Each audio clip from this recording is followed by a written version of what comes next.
Oh, someone's waving a digit at me. I hope it's a thumb and not a single finger. Welcome to A Podful of Saints +1. +1 is Jake Ellacott, who's holding his head there. Afternoon, Jake. Good afternoon, everyone.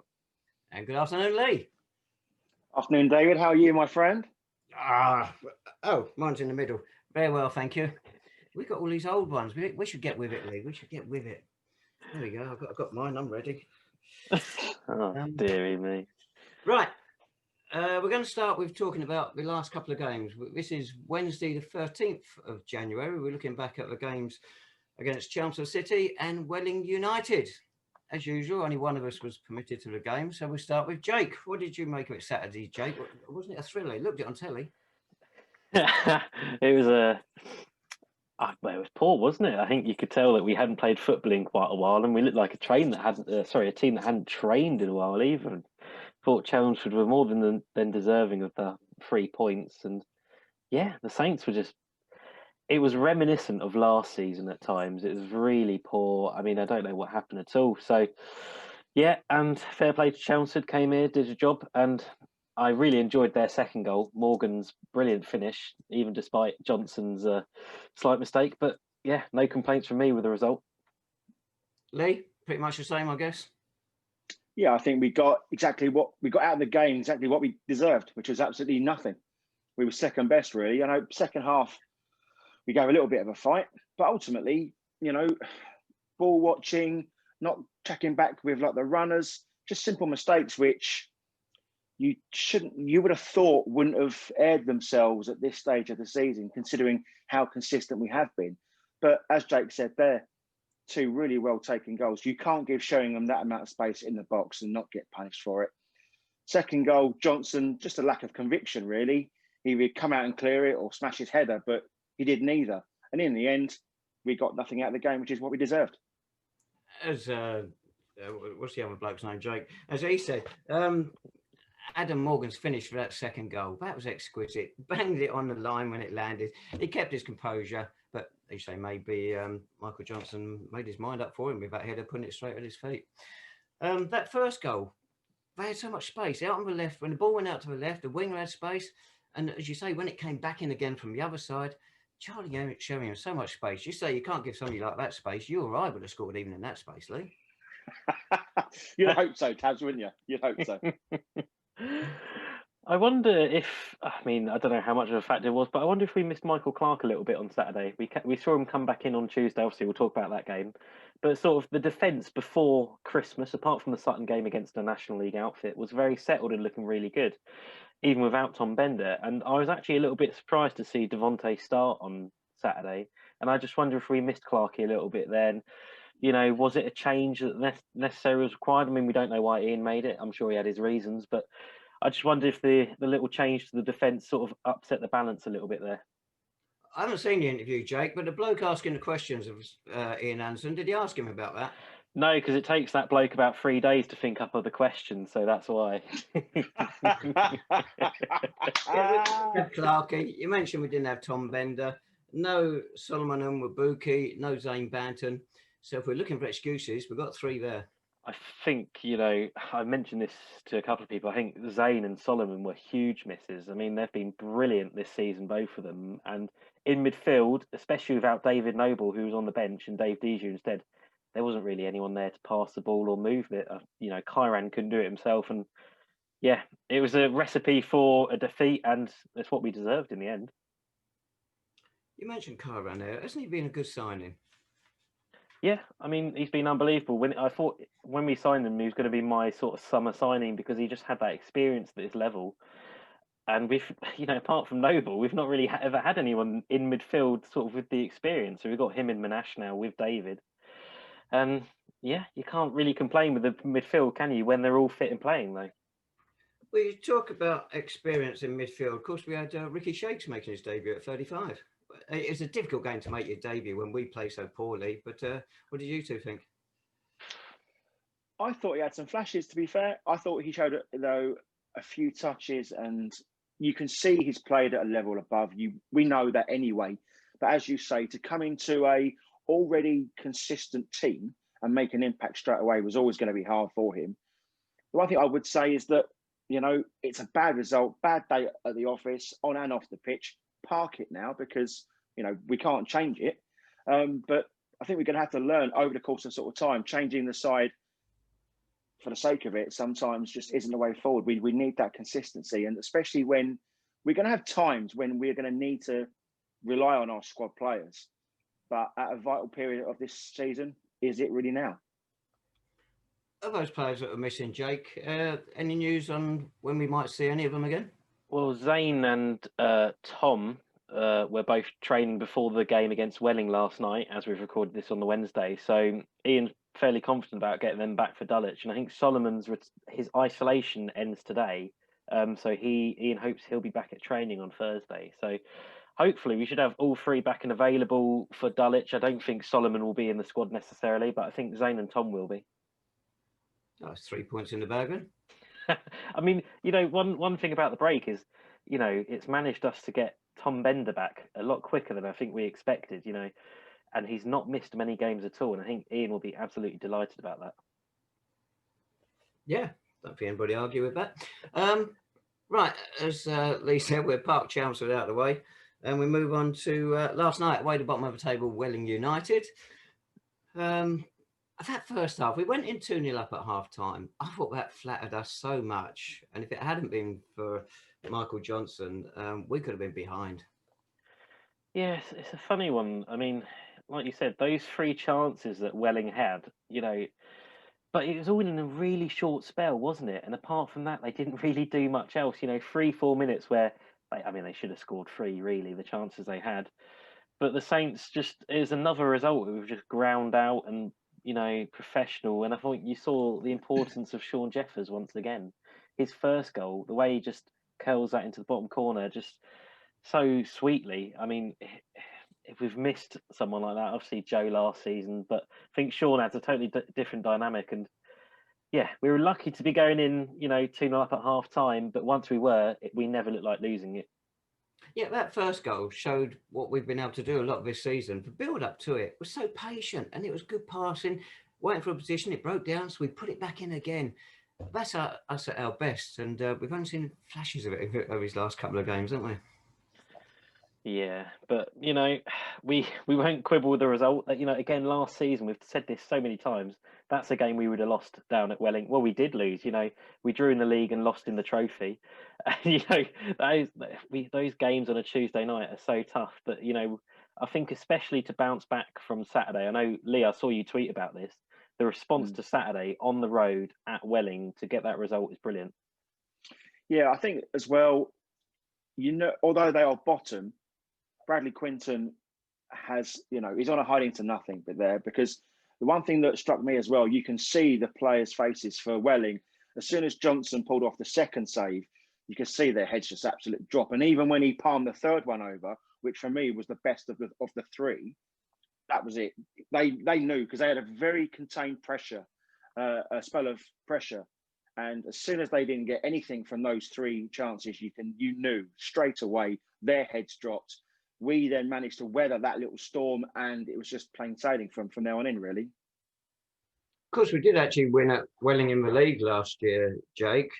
A week after losing at home to Bar City, and that was a far better Welling side than what they had out last night. So, I don't read into that, whatever you like. Without those 3 players, again, Ricky Shakespeare now had 2 games to look at him.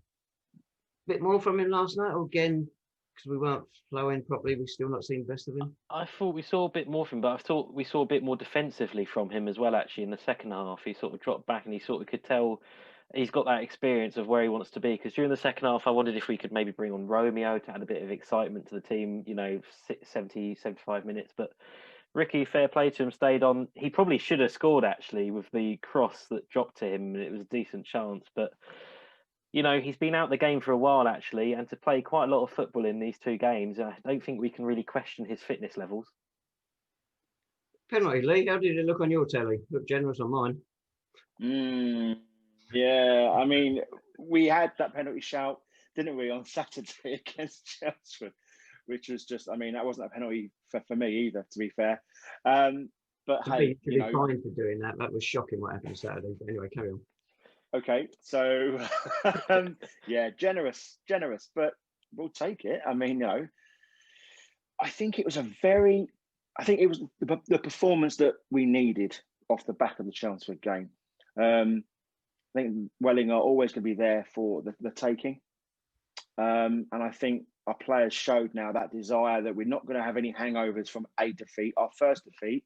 And we came away with 3 very welcome and warranted points.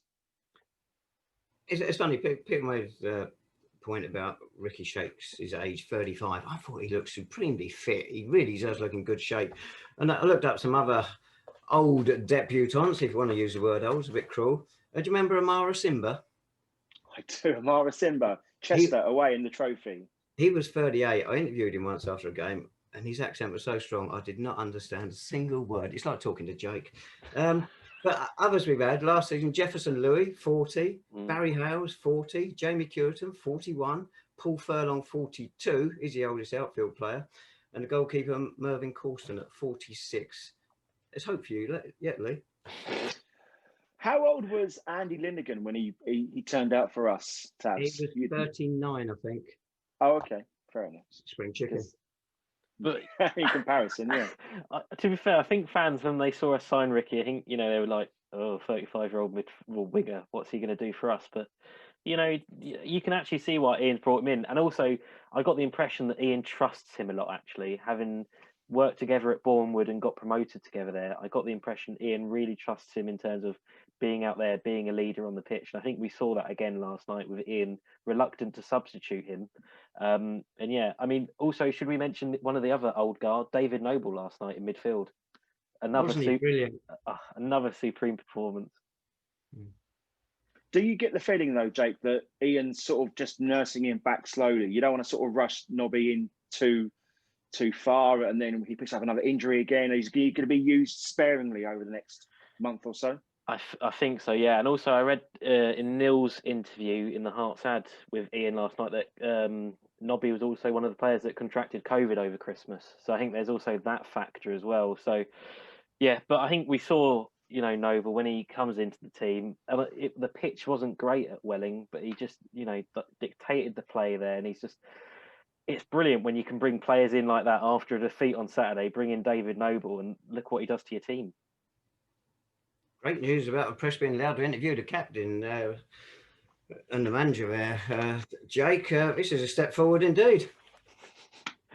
Welling United, they had, I think it's 4 debutants at the weekend, all mostly from lower level. When you're in their position, are they the sort of players you need? And of course, Bradley Quinton's not going to get a chance to work with them. It's, I mean, they've tried to do something, haven't they? Bringing in the likes of Morel Williamson and Joe Taylor from Cray, but it's not working. Of course, the Cray Wanderers management team are now the favourites to get the job at Welling. So, is that, interesting? But yeah, Brad Quinton, I thought he'd get a bit more time actually after signing 4 players over Christmas. But like Lee said, when you saw the reactions of some of the players on the pitch, it felt like that they need something fresh in that club. Yeah, in case you haven't heard, Bradley Quinton, the Welling United manager, and his management team, they've been shown the door. They've been shoved onto one of those big red buses you keep seeing go past the end of Parkview Road. That Ian Hall loves to tweet about during games. He was tweeting pictures of buses last night, and I was like, oh no. It's from Nottingham. What do you expect? True, they've got nothing else to talk about there. What was it like in the ground, Jake? A strange experience, very different to Clarence Park, where it was really strong on the red zone and the amber zone, really strict. But again, we've talked about how many times the club's done really well in terms of COVID procedure at Clarence Park. At Parkview Road, totally the opposite. The sort of press and players were just mingling together. The press box was right next to where the players were.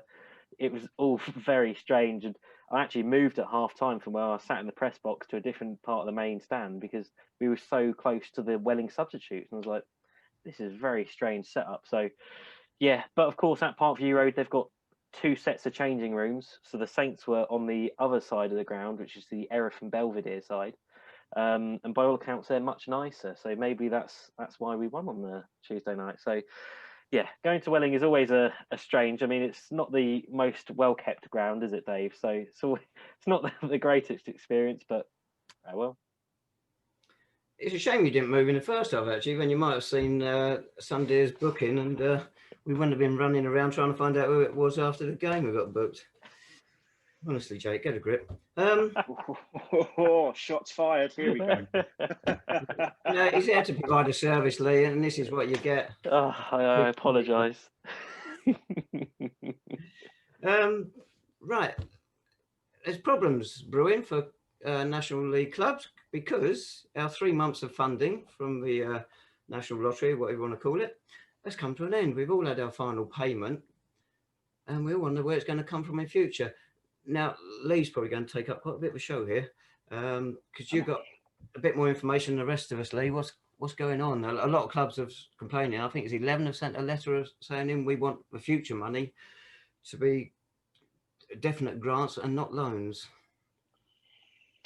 Yeah, I mean, I can only talk from the clubs that I've spoken to and that I've had conversations with, but it's getting to the stage now where some of them are actually thinking about the moral aspect of playing games, and in some cases, in non-elite football, players are sort of taking it out of the club's hands by just saying they're not going to play, quite simply. Even professional clubs, they're still wondering about the ethics behind it all, and is this the right thing to do? Because more and more games are now getting postponed, and it's getting a little bit too close to home for a lot of people's liking. And the funding, listen, yes, you say the funding is now run out, but they're looking at alternatives, and they're looking, as you say, more loans as opposed to grants now. But they can't have, fans cannot be allowed into the situation. They cannot be allowed into this equation whilst the levels of games are being postponed because of COVID. You only got to look at City, Our manager was coughing his way through the interview with you, Jake, on last night, mate, and he's still not right. Does he really want to be there? Probably not. If you're honest, we've still got key players out. You only got to look at the demographic of our volunteer set. Very vulnerable retirees at times, and you don't want them to get it. No one needs this, and I think the funding thing. The people that are pushing through for more money need to take a long, hard look at themselves, really. Because if they're worrying about where the next pound note is going to come from, mate, I think they need to get their mindset in a better place. Because also, when the season started, they were told they're only getting funding for 3 months. So they can't complain and say, oh, it's suddenly been cut off. They knew it was coming. And also now they're getting money in from streaming, which they weren't getting at the start of the season. Yeah, it is tough though, isn't it? Because the fact is there was that window where we thought we were going to get fans back in, and we had that really excellent game at City where we had the 700, and people I then thought, is that now going to be the end of it, in terms of we are now going to get that constant, continuous money in from the gate receipts? But things have just taken a massive turn for the sort of worse. And I don't know what you're thinking is, Jake, but the footballers that I've spoken to on all levels, professional and non-elite, they're now getting a little bit panicky, mate, because more and more people are going down with this. More and more clubs are getting affected by it, and more games are getting called off. Yeah, no, I agree. From a moral standpoint, it doesn't feel right to be playing at the moment. I think a lot of people feel like that, and I think a lot of clubs do as well. I mean, as we know, the Saints have been affected quite badly in a couple of cases, like you mentioned, Ian. By all accounts, Zane as well. He's struggling. Apparently, he's got a lot of fatigue issues. And even Dave Sanderford, our old goalkeeping coach, who's stepped away to reduce his exposure to the disease as well. So, yeah, it's really impacting, and on a moral level, it just doesn't feel right. But the way the National League board is sort of correlated, it always feels like the National League South and North are never going to be able to have a say because of how much power the National League Premier Division has. And it feels like that we're sort of left behind. We're dragging onto the coattails of a league that's almost fully professional at this point, and sort of saying, well, we'll keep playing for now, but goodness knows how we're going to keep doing it. So yeah, it doesn't feel right from my perspective, but it doesn't feel like there is anyone that is going to say stop now. unless the government specifically say to the FA and National League, stop. So I don't see it changing for now. As you know, Jake, sorry, from a Snowball City point of view, I thought it was wrong for you to go last night and the club to let you go, because we shouldn't be playing football full stop. You go back to last March, which was the last league to close down the conference. They got it wrong then, and Ian was highly critical of him in that extra match we had at Braintree, which surprised me. Makes more surprising why he's been at the last 2 games when he clearly is not well, and he, wipe itself at further risk. The league just don't seem to be able to make the right decision. We're not getting tested twice a week like the Premier League clubs. Our players aren't. So you are putting them at a risk, but also more their relatives. Who are they going to take it home to? Why do it for just one season's football, or maybe we can start again in 6 or 8 weeks? It just seems madness to keep playing to me. Yeah, it is. I mean, of course, the Saints are lucky to some extent because they do have some sort of testing now. I think it's the lateral flow test that with a company they're doing, I think, at least once a week. And Welling, I spoke to one of the guys at Welling, they're doing the same. But it seems to be we're still in the minority in the National League South of any sort of testing at all. So, like you say, the majority of clubs, there's no testing, and it is very much just, oh, have you got some symptoms? Well, I guess we'll say, we'll presume we've all got COVID then. And the only way they can do it is then go through the NHS public testing because they've been close contacts, etc., which then puts more strain on the NHS services. So, yeah, it's a big mess at the moment. And like you say, Dave, it was a big mess at the start of the pandemic around the Braintree game. We didn't know what we were doing. We didn't know whether we were playing. And it's the same sort of situation now. So you'd have thought we'd learned something. The thing is, though, is that the Braintree game away was the last game that I covered for the club. And you could see the anxiety of everyone's faces. This was a whole new thing. The players didn't know what to sort of do. Did we shake hands in the press box? Did we shake hands with the other officials from the opposition, from the other sort of teams? This is now a year down the line, and we seem to have learned nothing in terms of the gains and the importance and where they stand in the great scheme of things. I mean, I don't know. You can see players are constantly going on Twitter, just condoning the fact that they have to play, at this level. And I've got no understanding what the thought process is in keeping the season alive at this stage of the season. Take a few weeks off, take a month off. We can make up the gains further on down the line once the vaccines have been set out and all of that. I don't know. It's just bewilderment, really, for me. It's maybe we can make up the games. If we have to cancel a season for a second year, so be it. Surely lives are more important than 3 points on the board. And that's my complaint about Jake being allowed to go last night. I won't pick it just on you, Jake, but the clubs at our level, you don't need to send people. The home clubs that are doing the Twitter feed might be better than yours, might be worse than yours.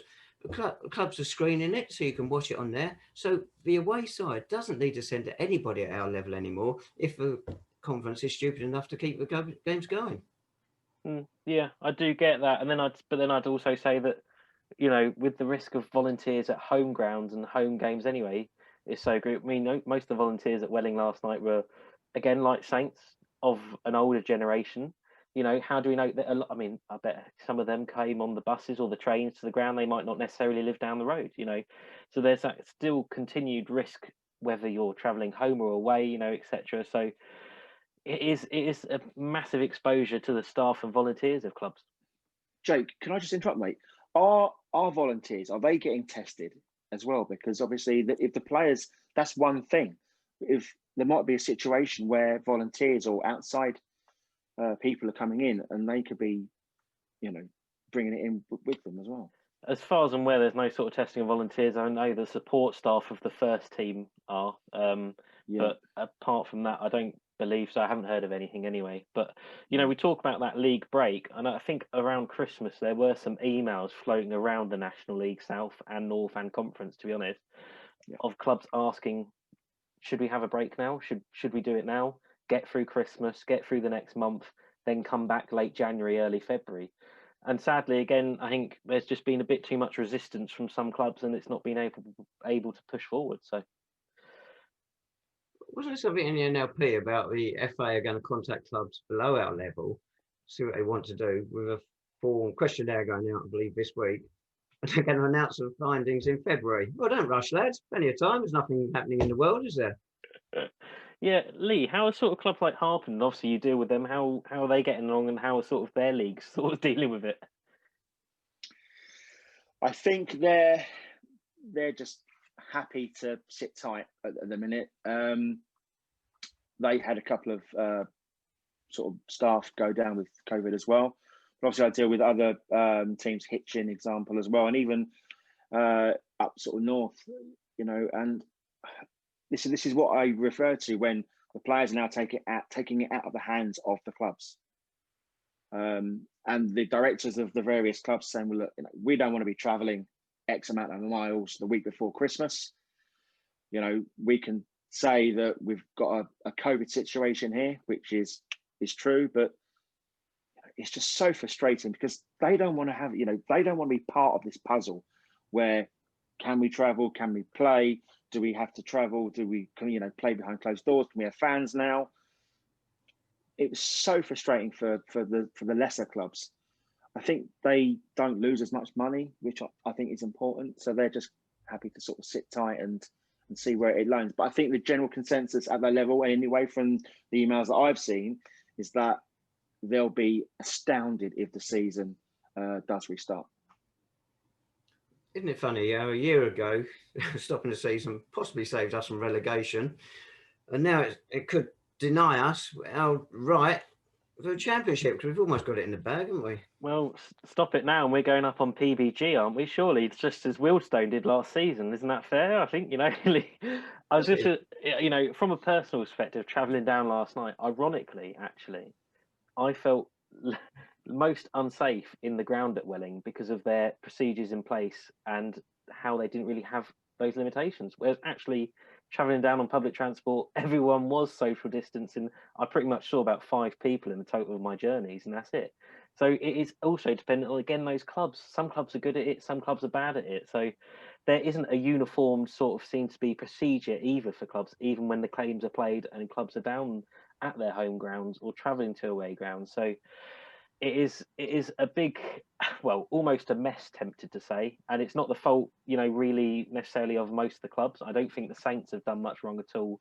I think in terms of COVID, you know, they've done a lot of good stuff with it, but there's a lack of guidance from the National League and the FA and all the organisational bodies, and the silence as well from these organisational bodies is deafening. I mean, I haven't heard anything from the National League in a long time. And how can that be when you're playing games in front of no crowds in the middle of a pandemic? That's absolutely bizarre. I emailed them last week, Jake, and the same again. No reply, deafening. Yeah. And again, I emailed asking for a refund on Saturday's shambolic stream, and no reply on that either. There you go. Lee, you say you're still doing Harpenden programme? I'm still involved in their promotional side of things, yeah. All right. So if you're doing a programme, I was going to send you a bottle of Tipex because on the honours it says they won the Bingham Cocks in 1897. They didn't. They were runners-up to St Albans Abbey. Oh my God, you are such a scaffer. What are you doing looking at the honours board of Harpenden Town? The only reason I know it is an old neighbour of mine. She's got the medal from that final. Oh, it's a beautiful gold medal. Beautiful. For the love of God, man. Gee, I would say get out, but you're not allowed to. Just hide in a cupboard or something and just reevaluate your purpose in life. Yeah. You're coming on this podcast and just reeling out all this abuse to us. It's not good for you, mate. Seriously. Right, anyway, we were going to do a preview of Dulwich, but we've done it because Jake's talking about those players who may or may not come back. But Dulwich are one of those clubs, of course, were moaning about the funding they got from the original handout. Is it worth talking about it? A home record, 1-1, drawn 1, lost 2. A game might not even go ahead, mightn't it? Is now, so we don't know.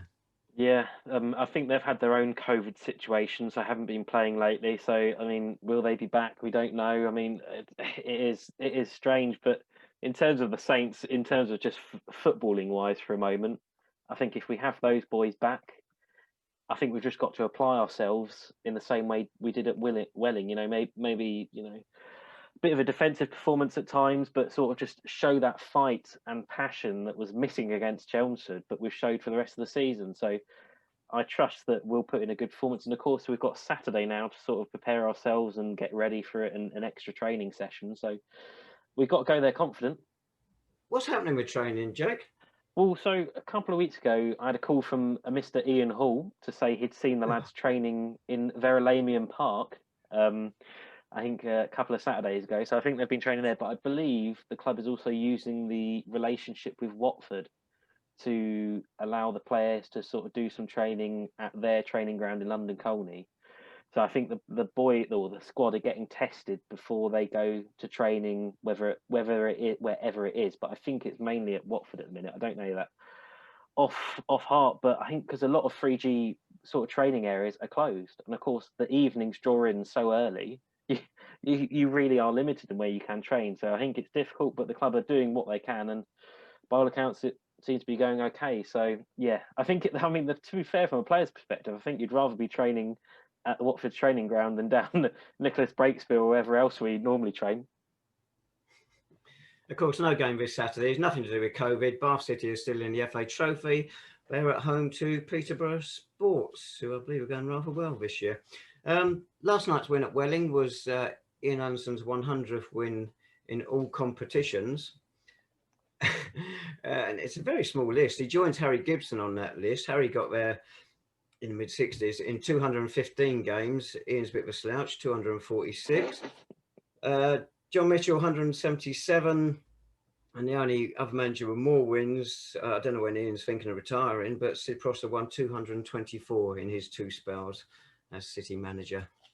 He's not bad as that Ian bloke, is he? He's come in, he's done a decent enough job. I think I don't mind him. Is he still on trial? Yeah. Bring back Harry, what's his name? Harry Wheeler. Bring back Harry Wheeler. I'd rather have Harry Worth. Before your time, Jake. Bye, Harry. There was something else we're going to talk about. I'll let you two waffle for a minute while I look for it. Oh, I want to say hello to Tony Dunn, one of our fans in Australia who watches this podcast. You think entertainment here, Paul? How bad must it be in Australia? Anyway, if you're ever passing Wanneroo, Tony, say hello to my sister. I like how this has just become like a personal shout-outs podcast for Dave. All his friends around the globe. Yeah, hello. It happens when I've lost a menu. Oh, dear me. Actually, another bloke on the same sort of thing who wrote in, another old supporter, Lee might have met him, Will Frith. He wrote a whole list of things just to chat about, and it was brilliant. The things are going, like a coach breaking down on the way to Harwich, and they broke down with a chippy on one side and a pub on the other side. It sounds like just a normal day out for them to me, but so many other little things he picked up on. It was terrific. What was on the menu? Just from a league perspective, Lee, how surprised are you that after all the COVID nonsense and all the breaks, etc., that we're still only 2 points off top and sat in third? I mean, it's almost unbelievable, mate. It's unbelievable, isn't it? The results have been going our way so much recently. I love that. And you know what, mate? Well, I know we spoke a bit earlier about Ricky Shakes and David Noble. That's that intelligent players. That intellect we are going to need going forward as well. And this break in between games, I think it's only going to benefit us really. As you sort of say, try and get Zane back, or if Tom back as well. But the league is just bizarre. I mean, you look at teams that should be challenging that aren't, teams that were challenging last season who are now fighting off relegation, and the transformation in us as well as a team, as a unit. More importantly, I mean, it's very City of us to sort of wait for us to sort of slip up and slip up and slip up. And after Saturday's defeat, it was very easy. I thought, in the old days, you thought, here we go, a 2 or 3 run of defeats, but not this season. I don't know what it is. We're not playing the best football I've seen a City team play. I'm not even saying we've got the best players ever that I've seen in a City team. But one thing we have got is some spirit there and a knowledge of how to win football games. I know that sounds bizarre to sort of say, but this team has something different that we've not seen in years past. And that league is going to change so much between now and whenever the end is going to be. But I think we're going to be up there, certainly. defensive record is terrific, as you keep mentioning there. 5 successive away clean sheets in the league. First time we've done it since 2002-03.